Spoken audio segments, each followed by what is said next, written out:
It was a dark and stormy night.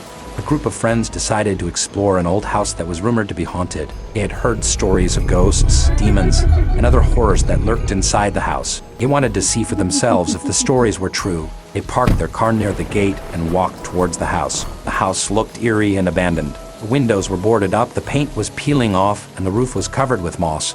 The friends felt a chill as they approached the door. They knocked on the door, but there was no answer. They tried to open it, but it was locked. They looked around and found a window that was slightly open. They climbed through the window and entered the house. The house was dark and dusty. They could hear the sound of rats scurrying and bats flying. They turned on their flashlights and looked around. They saw a staircase that led to the second floor, a fireplace that was cold and empty, and a door that was locked with a sign that said, "Do not enter."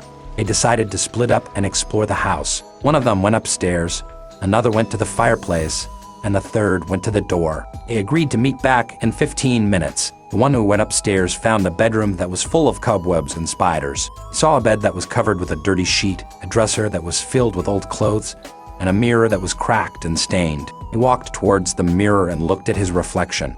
He gasped as he saw a pale face behind him. He turned around and saw a ghost of a woman in a white dress. She had long black hair, red eyes, and sharp teeth. She smiled wickedly and said, "Hello, my dear. I've been waiting for you." The one who went to the fireplace found a living room that was full of furniture and paintings. He saw a sofa that was torn and stained, a table that was broken and scratched, and a painting that was ripped and faded. He walked towards the painting and looked at it. It was a portrait of a man in a suit. He had blonde hair, blue eyes, and a handsome face. He looked familiar to him. He realized that it was his grandfather, who had died 10 years ago. He wondered why his grandfather's painting was in this house. He heard a voice behind him say, "Hello, grandson. I've been waiting for you." The one who went to the door found a basement that was full of tools and machines.